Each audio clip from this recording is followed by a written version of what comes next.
Everyone, welcome back to my channel. ಇವತ್ತು ಒಂದು special ರೆಸಿಪಿಯನ್ನು share ಮಾಡ್ತಾ ಇದ್ದೇನೆ. ಮಜ್ಜಿಗೆ ಮೆಣಸು ಮಾಡೋದು ಹೇಗೆ ಅಂತ ನಾನಿಲ್ಲಿ ಇವತ್ತು ತೋರಿಸ್ಕೊಡ್ತಾ ಇದ್ದೇನೆ. ಇದು ಮಳೆಗಾಲದಲ್ಲಿ ತುಂಬಾ ರುಚಿಕರವಾಗಿರುತ್ತೆ ತಿನ್ನೋದಕ್ಕೆ. ಹಾಗೆ ಖಾರ ಸಹ ಇರೋದಿಲ್ಲ. ಇದು ಮಜ್ಜಿಗೆ ಮೆಣಸು ಇಲ್ಲ ಮಜ್ಜಿಗೆ ಮೆಣಸಿನ ಸಂಡಿಗೆ ಅಂತಲೇ ಹೇಳ್ತಾರೆ. ಇದಕ್ಕೆ ನೀವು ಯಾವ ಮೆಣಸು ಬೇಕಾದರೂ ಯೂಸ್ ಮಾಡಬಹುದು.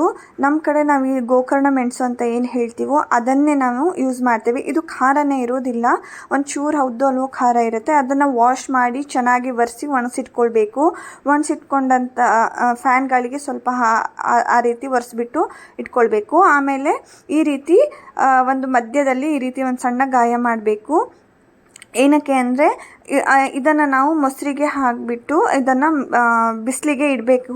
ಸೊ ಅದರಿಂದ ಈ ರೀತಿ ಎಲ್ಲ ಮೆಣಸುಗಳನ್ನು ಈ ರೀತಿ ಮಧ್ಯದಲ್ಲಿ ಈ ರೀತಿ ಗಾಯವನ್ನು ಮಾಡಿಕೊಳ್ಬೇಕಾಗತ್ತೆ.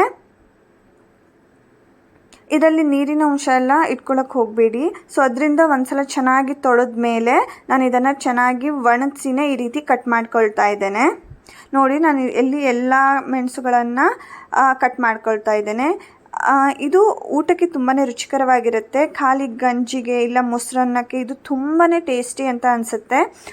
ಮೇಲಾಗಿ ಇದು ಖಾರ ಇರೋದಿಲ್ಲ. ಈ ಗೋಕರ್ಣ ಮೆಣಸು ಏನು ಸಿಗುತ್ತೋ ಇದು ಮಜ್ಜಿಗೆ ಮೆಣಸು ಮಾಡೋದಕ್ಕೆ ಅಂತಲೇ ಯೂಸ್ ಮಾಡ್ತಾರೆ. ನಿಮಗೆ ಈ ಮೆಣಸು ಸಿಕ್ಕಿಲ್ಲ ಅಂದರೆ ನೀವು ನಾರ್ಮಲ್ ಮೆಣಸನ್ನು ಸಹ ಯೂಸ್ ಮಾಡ್ಬೋದು. ಪಾತ್ರೆಗೆ 1.5 ಲೀಟರ್ ಆಗುವಷ್ಟು ಮೊಸರು ಹಾಕಿದ್ದೇನೆ. ಹಾಗೆ ಸ್ವಲ್ಪ ಹಿಂಗನ್ನು ಹಾಕ್ಕೊಂಡು ಸ್ವಲ್ಪ ಹುಣಸೆ ಹಣ್ಣನ್ನು ಹಾಕ್ಕೊಂಡಿದ್ದೇನೆ. ಹಾಗೆ ಇವಾಗ ಮತ್ತೆ ಅರ್ಧ ಲೀಟರ್ ಪ್ಯಾಕೆಟ್ ಮೊಸರನ್ನು ಇದಕ್ಕೆ ಹಾಕ್ತಾ ಇದ್ದೇನೆ. ಟೋಟಲ್ ಆಗಿ ನಾನಿಲ್ಲಿ 2 ಲೀಟರ್ ಮೊಸರನ್ನು ಯೂಸ್ ಮಾಡ್ಕೊಂಡಿದ್ದೇನೆ. ಹಾಗೆ ರುಚಿಗೆ ತಕ್ಕಷ್ಟು ಉಪ್ಪನ್ನು ಹಾಕ್ಕೊಳ್ತಾ ಇದ್ದೇನೆ. ಉಪ್ಪೆಲ್ಲ ಹಾಕಿಬಿಟ್ಟು ಇದನ್ನು ಚೆನ್ನಾಗಿ ಮಿಕ್ಸ್ ಮಾಡಿಕೊಳ್ಬೇಕು. ನಾನಿಲ್ಲಿ ಮೆಣಸು ಬಂದು 6 kg ಮೆಣಸನ್ನು ಯೂಸ್ ಮಾಡಿದ್ದೇವೆ. ಮೊಸರೆಲ್ಲ ಚೆನ್ನಾಗಿ ಉಪ್ಪೆಲ್ಲ ಕರಗೋ ತನಕ ಅದನ್ನು ಚೆನ್ನಾಗಿ ಮಿಕ್ಸ್ ಮಾಡ್ಕೋಬೇಕು. ಸ್ವಲ್ಪ ಟೇಸ್ಟ್ ನೋಡ್ಕೊಳ್ಳಿ. ಉಪ್ಪು ಕಡಿಮೆ ಆಯಿತು ಅಂತ ಅನಿಸಿದರೆ ಉಪ್ಪನ್ನು ಸ್ವಲ್ಪ ಹಾಕ್ಕೊಳ್ಬೋದು. ಇವಾಗ ಈ ಮೊಸರಿಗೆ ಮಾಡ್ಕೊಂಡಂತಹ ಮೆಣಸನ್ನು ಹಾಕ್ಕೊಳ್ಬೇಕು. ಹಾಗೆ ಮೊಸರಲ್ಲಿರುವಂಥ ಹುಣಸೆ ಹಣ್ಣೇನು ಹಾಕಿದ್ವಿ ಅದನ್ನು ಸಹ ಚೆನ್ನಾಗಿ ಕಿವುಚ್ಕೊಳ್ಳಿ.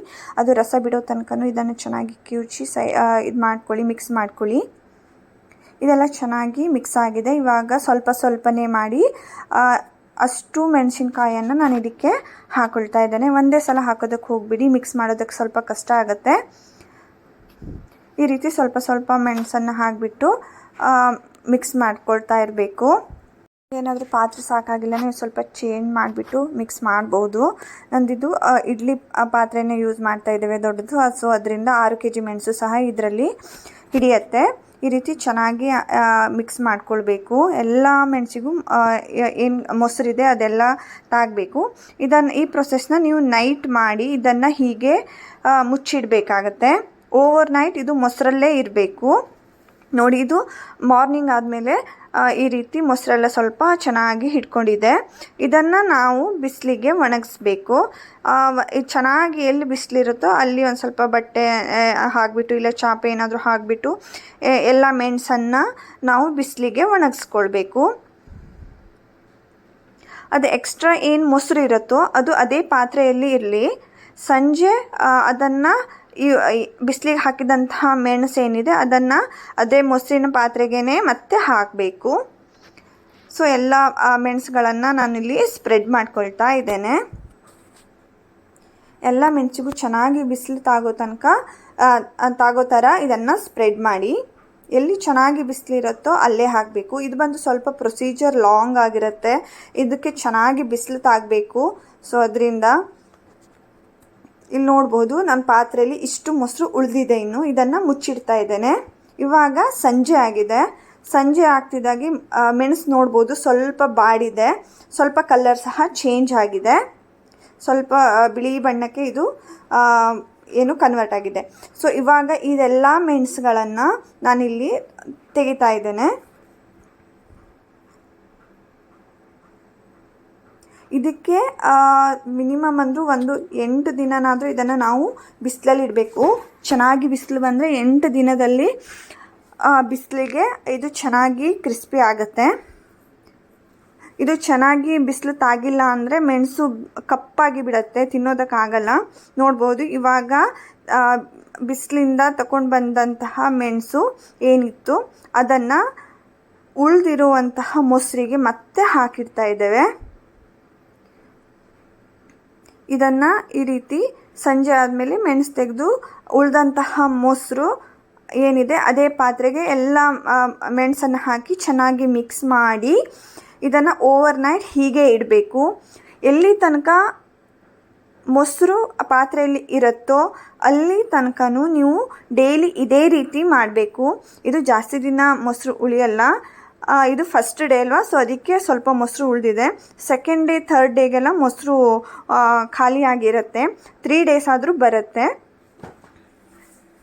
ಇದನ್ನು ಮತ್ತೆ ಚೆನ್ನಾಗಿ ಮಿಕ್ಸ್ ಮಾಡಿ ಅದೇ ಪಾತ್ರೆಯಲ್ಲಿ ಮಿಕ್ಸ್ ಮಾಡಿ ಚೆನ್ನಾಗಿ ಓವರ್ನೈಟ್ ಇಟ್ಟಿದ್ದಾರೆ. ಇದು ನೆಕ್ಸ್ಟ್ ಡೇ ತನಕನೂ ಹೀಗೆ ಮುಚ್ಚಿ ಇಡಬೇಕು. ಫುಲ್ ಓವರ್ನೈಟ್ ಅದು ಮೊಸರಲ್ಲೇ ಇರಬೇಕು. ಇವತ್ತು ಸಹ ಉಳಿದಂತಹ ಮೊಸರಲ್ಲಿ ಇದನ್ನು ಹಾಕಿದ್ದೇವೆ. ಇದು ನೆಕ್ಸ್ಟ್ ಡೇ ನೋಡಿ. ಇವಾಗ ಇದನ್ನು ಮತ್ತೆ ಬಿಸಿಲಿಗೆ ಹಾಕಿ ಒಣಗಿಸ್ಬೇಕು.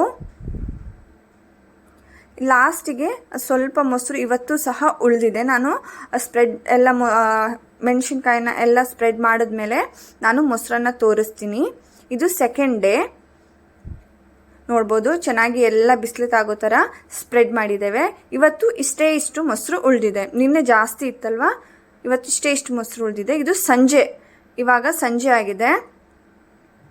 ಇವತ್ತು ನೋಡಿ ಕಲರು ಇನ್ನೂ ಚೇಂಜ್ ಆಗಿಬಿಟ್ಟಿದೆ. ಎಲ್ಲ ಹಸಿರು ಹೋಗಿ ಎಲ್ಲ ಬಿಳಿ ಕಲರಿಗೆ ಬಂದಿದೆ. ಬಟ್ ಮೊಸರು ಬಂದು ಇಷ್ಟು ಉಳಿದಿದೆ. ಅದೆಲ್ಲ ಮೊಸರನ್ನು ಒಂದು ಪಾತ್ರೆಗೆ ತೆಗೆದಿಟ್ಕೊಳ್ತಾ ಇದ್ದೇನೆ.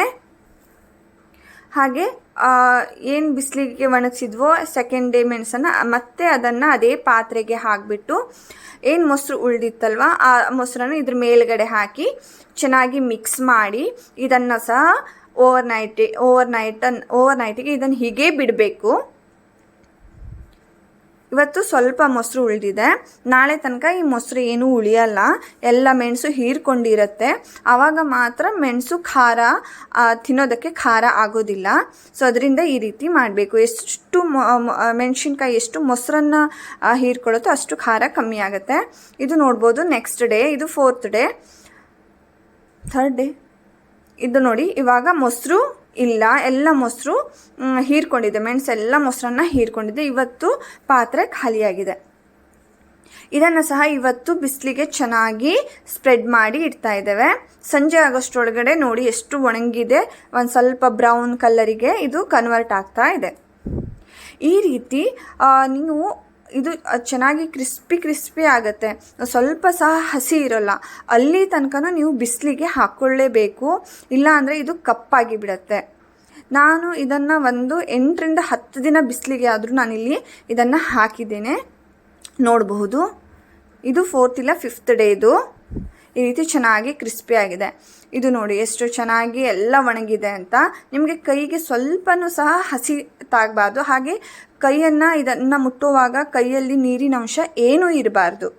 ಆ ರೀತಿ ನೋಡ್ಕೊಳ್ಳಿ, ಇಲ್ಲಾಂದರೆ ಮೆಣಸೆಲ್ಲ ಹಾಳಾಗಿಬಿಡುತ್ತೆ, ಸ್ಟೋರ್ ಮಾಡೋದಕ್ಕೆ ಆಗಲ್ಲ.